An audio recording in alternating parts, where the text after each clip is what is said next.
স্বাগত ডিবিসি সংবাদে, আপনাদের সাথে আছি সামিয়া জান্নাহ। এবার জানাবো খবরের বিস্তারিত। জলবায়ু পরিবর্তনে ক্ষতিগ্রস্ত দেশ হিসেবে নিজেদের পাওনার বেশিরভাগই পায় না বাংলাদেশ। চূড়ান্ত ঘোষণাপত্রে বাংলাদেশ যেন উপযুক্ত ক্ষতিপূরণ পায়, সে বিষয়টি আনুষ্ঠানিক বক্তব্যে তুলে ধরবেন প্রধান উপদেষ্টা ডক্টর মোহাম্মদ ইউনূস। আজারবাইজানের রাজধানী বাকুতে জাতিসংঘের জলবায়ু সম্মেলনের দ্বিতীয় দিনে ব্যস্ত সময় পার করেছেন প্রধান উপদেষ্টা ডক্টর মোহাম্মদ ইউনূস। বিশ্বের অন্তত 20টি দেশের শীর্ষ নেতা এবং আন্তর্জাতিক সংস্থার প্রধানদের সাথে দেখা করেন তিনি। সম্মেলনের ফাঁকে প্রধান উপদেষ্টা দেখা করেন তুরস্কের প্রেসিডেন্ট রিসেপ তাইয়েপ এরদোয়ানের সঙ্গে। সাক্ষাতে সংস্কার ও সমৃদ্ধ দেশ গড়ার যাত্রায় বাংলাদেশকে সম্ভাব্য সব ধরনের সহায়তার আশ্বাস দেন তুরস্কের প্রেসিডেন্ট।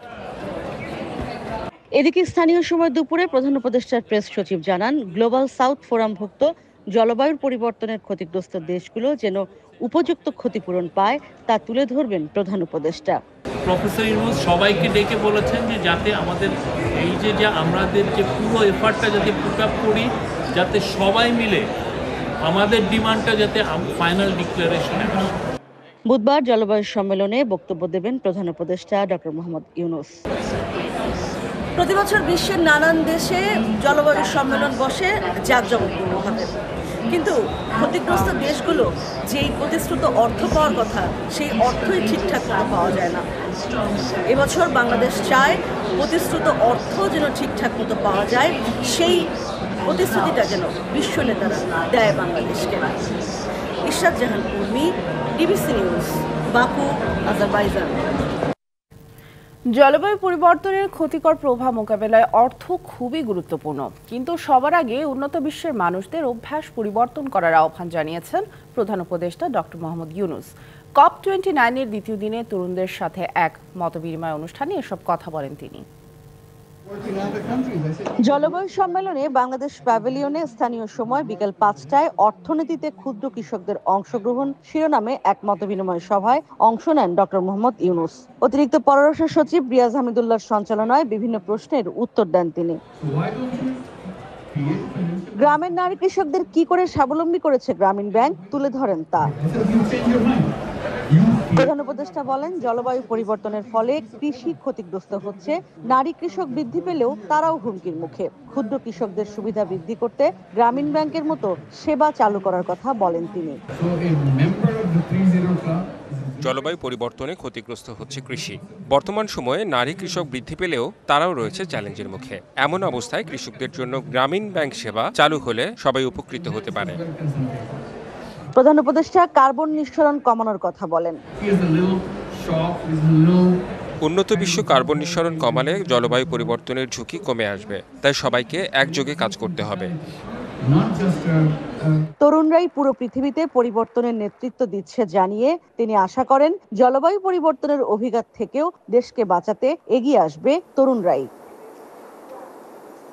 পরে তার পররাষ্ট্র বিষয়ক উপদেষ্টা লুৎফে সিদ্দিকী জানান, সারাদিনে বিভিন্ন উচ্চ পর্যায়ের বৈঠকে পরিবেশ রক্ষায় মিটিগেশন ও অভিযোজনের গুরুত্ব তুলে ধরেছেন doctor Mohammad Yunus. Ishrat Jahan Urmi, DBC news, Baku, Azerbaijan. স্বল্প মধ্যমায়ের দেশগুলোর জন্য জলবায়ু অর্থায়ন বছরে $120 বিলিয়ন উন্নীত করার প্রতিশ্রুতি দিল বহুজাতিক ব্যাংকগুলো। জলবায়ু সম্মেলনের দ্বিতীয় দিনে এ প্রতিশ্রুতি দেওয়া হয়, যদিও এর সহায়তা প্রয়োজনের তুলনায় অপ্রতুল। এর আগে জলবায়ু তহবিলে পুরো বিশ্বকে অর্থায়ন করতে হবে, নইলে মানবজাতিকে চরম মূল্য দিতে হবে বলে সতর্ক করেন জাতিসংঘ মহাসচিব। পাশাপাশি কার্বন মার্কেট পরিচালনার কাঠামোগত পদ্ধতি নিয়েও একমত হন বিশ্ব নেতারা। ইতিহাসের উষ্ণতম বছর হওয়ার পথে 2024। বিজ্ঞানীরা বলছেন, ধারণার চেয়েও দ্রুত গতিতে বাড়ছে বৈশ্বিক উষ্ণতা। তাদের আশঙ্কা, এরই মধ্যে বৈশ্বিক তাপমাত্রা বৃদ্ধি 1.5 ডিগ্রি সেলসিয়াসে সীমিত করার লক্ষ্যমাত্রা অতিক্রম করেছে পৃথিবী। এমন প্রেক্ষাপটে আজারবাইজানের বাকুতে জলবায়ু সম্মেলনে একত্রিত হয়েছেন বিশ্ব নেতারা। সম্মেলনের দ্বিতীয় দিনে স্বল্প ও মধ্যমার দেশগুলোর জন্য জলবায়ু অর্থায়ন বছরে $120 বিলিয়ন উন্নীত করার প্রতিশ্রুতি দেয় বহুজাতিক ব্যাংকগুলো, যদিও প্রয়োজনের চেয়ে প্রতিশ্রুত এই অর্থ অপ্রতুল। 2030 সাল নাগাদ জলবায়ু পরিবর্তনের প্রভাব মোকাবেলায় বছরে ওই দেশগুলোর প্রয়োজন হবে $2 ট্রিলিয়ন বেশি। তহবিলের অর্থায়ন বৃদ্ধির আহ্বান জানান জাতিসংঘ মহাসচিবও। বৈশ্বিক তাপমাত্রা বৃদ্ধি 1.5 ডিগ্রি সেলসিয়াসে সীমিত করার সময় ফুরিয়ে আসছে বলে সম্মেলনের প্রথম দিনই সতর্কবার্তা দেন আন্তোনিও গুতেরেস।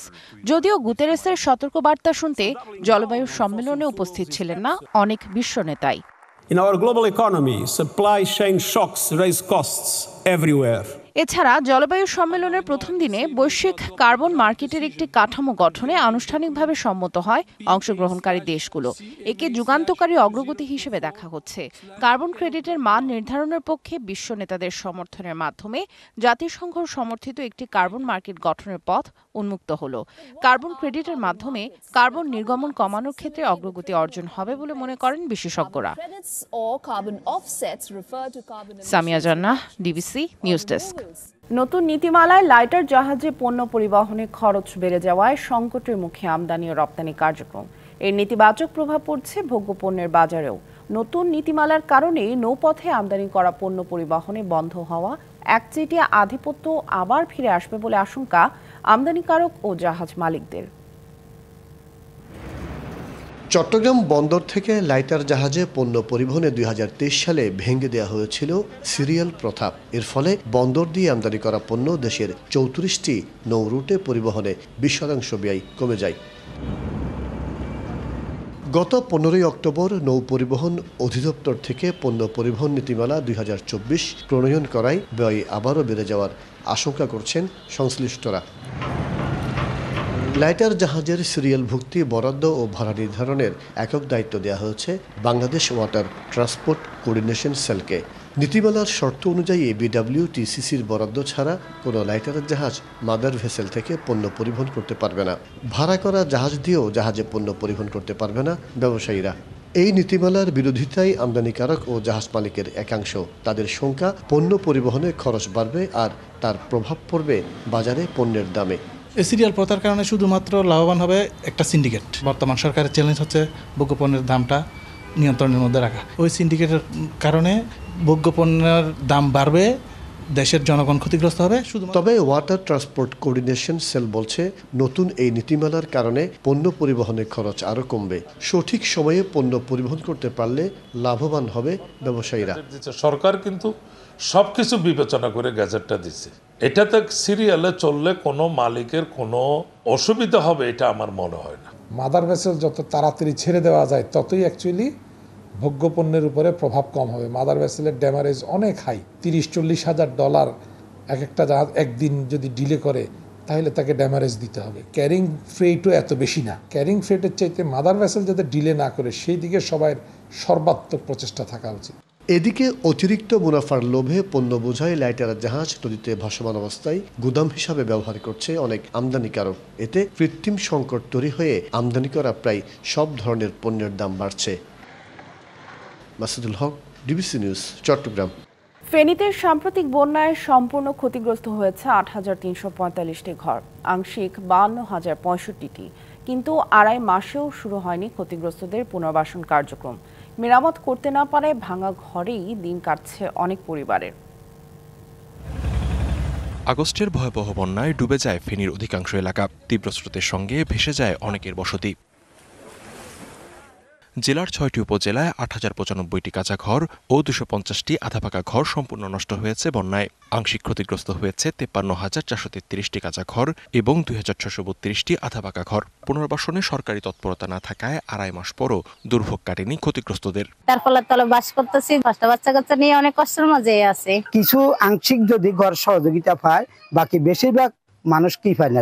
সবাই আশা দেয় 3 মাস ধরে কোনো দিক কিছু করতে পারতেছি না। 3 মাসের ভিতরে আমাদের কাছে কোনো সরকারি লোক আসে নাই, আমাদেরকে কোনো আশাও পাই নাই। আমরা যে রুজি ইনকাম, এই ইনকাম সোর্সে আমরা ঘর বাড়িটা আমরা করতে পারছি না। আমরা ছেলে মেয়ের লই আমরা বহু কষ্টে আছি। বেসরকারিভাবে যেসব প্রতিষ্ঠান এবং সংগঠন পুনর্বাসন সহায়তায় এগিয়ে এসেছে তাদের কাজগুলো তদারকি করছে প্রশাসন। বরাদ্দ চাওয়া হয়েছে সরকারিভাবেও। খুব শীঘ্রই একদম সম্পূর্ণ ঘর যেগুলো বিধ্বস্ত হয়েছে সেগুলো সরকারিভাবে যে বরাদ্দ সেটা পাবো। পাশাপাশি সরকার ঘরবাড়ি যেগুলো আংশিক ক্ষতিগ্রস্ত হয়েছে তাদের জন্য টিন এবং টাকা বরাদ্দ দেয়, সেটাও খুব শীঘ্রই আসবে। আমরা যোগাযোগও করেছি। আবাসন, কৃষি, মৎস্যসহ বিভিন্ন খাতে ফেনীতে বন্যায় ক্ষয়ক্ষতির পরিমাণ প্রায় ৩,০০০ কোটি টাকা। DBC news desk. গল্প লিখে, গল্প বলে সাধারণ মানুষের মন জয় করেছেন তিনি। টেলিভিশনে নাটক লিখে, নাটক বানিয়ে পেয়েছেন আকাশ ছোঁয়া জনপ্রিয়তা। নিজের মেজাজে চলচ্চিত্র নির্মাণ করে দর্শক হৃদয় মাতিয়েছেন। জীবিত হুমায়ুন আহমেদ ৩ দশক দেশি লেখক হিসেবে রাজত্ব করেছেন সম্রাটের আসনে বসে। আর মৃত্যুর পরও তার পাঠকপ্রিয়তার পারদ একটুও নেমে যায়নি। কাজে ভাবনায় সৃষ্টিশীল হুমায়ুন আহমেদের জন্মদিন আজ। গল্পের জাদুকর হুমায়ুন আহমেদ। গল্প, উপন্যাস, প্রবন্ধ, গীতিকবিতা, টেলিভিশন নাটক, চলচ্চিত্র, অবিনশ্বর সৃষ্টিশীলতার অধিকারী হুমায়ুন যেখানেই হাত দিয়েছেন ফলেছে সোনা। মূলত বাঙালি মধ্যবিত্তের জীবন বাস্তবতার দৃশ্যপট মূর্ত করে তোলা হুমায়ুন আহমেদ একই সাথে লিখে গেছেন আবহমান গ্রামীণ বাংলার কথকথা। নন্দিত নরকে, শঙ্খনীল কারাগার, অচিনপুর, তোমাকে, দেয়াল, জোছনা ও জননীর গল্পের মতো বহু কালজয়ী উপন্যাসের রচয়িতা হুমায়ুন সৃষ্টি করে গেছেন হিমু, মিসির আলী ও শুভ্রর মতো বাংলা সাহিত্যের তুমুল জনপ্রিয় কিছু চরিত্র। একটা ছিল সোনার কন্যা,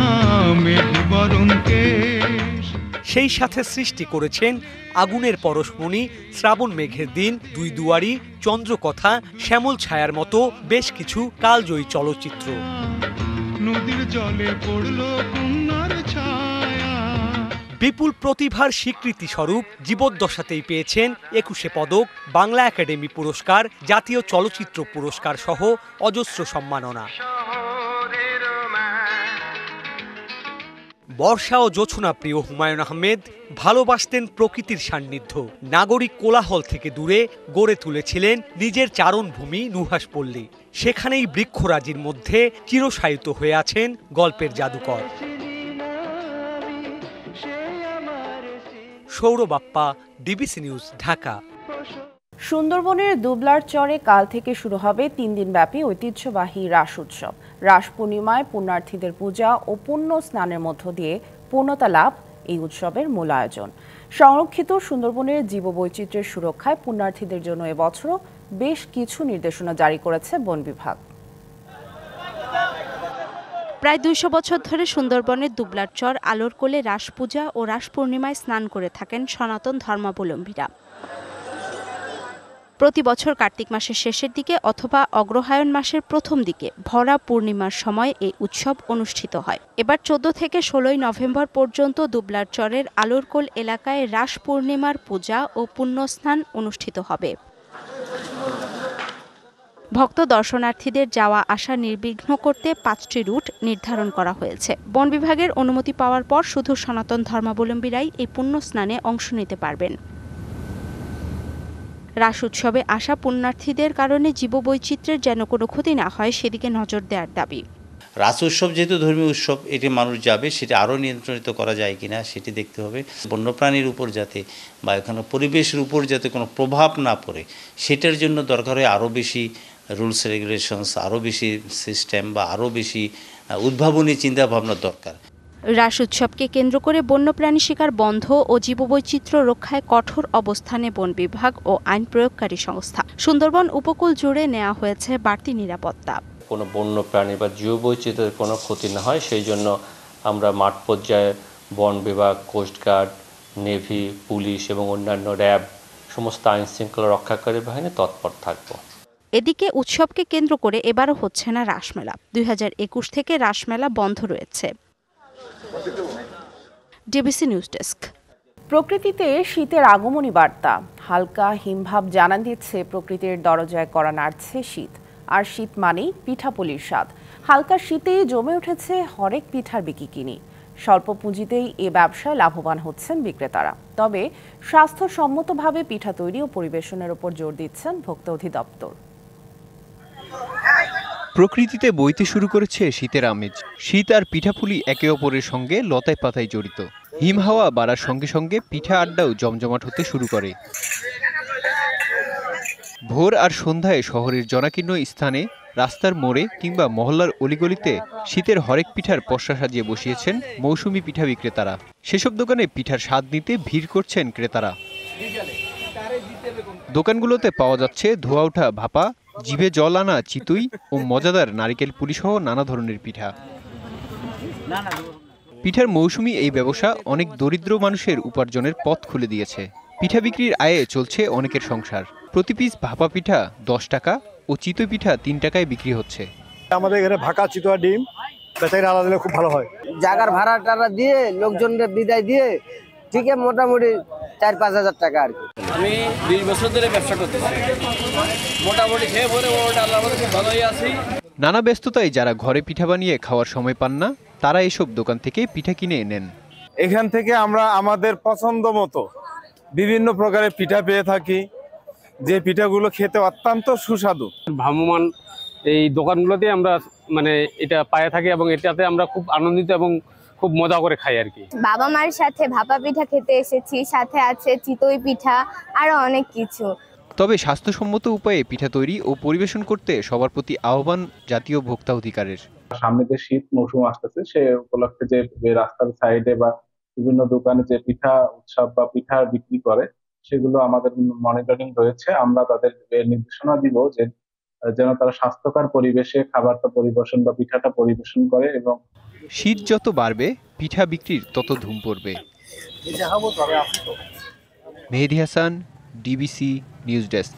সৌদি আরবে মরুভূমির বুকে প্রবাসী বাংলাদেশি উদ্যোক্তারা গড়ে তুলছেন কৃষি খামার।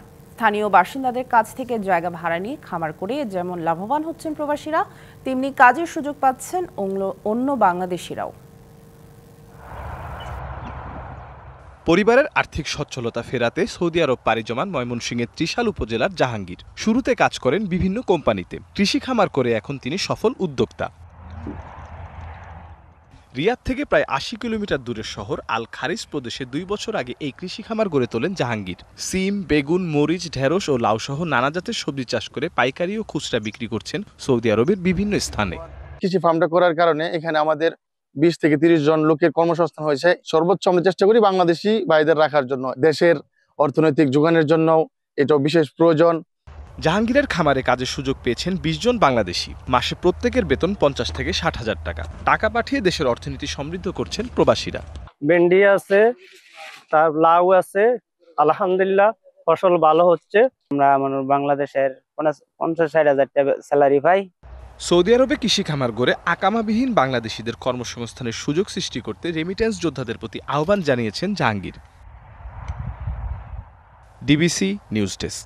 সংবাদ এই ছিল এখনকার মতো। ডিবিসি নিউজের সংবাদগুলো পড়তে ভিজিট করুন dbcnews.tv আর ভিজিট করুন ডিবিসির ফেসবুক পেজ এবং ইউটিউব চ্যানেল। ডিবিসির সঙ্গেই থাকুন 24 ঘন্টা।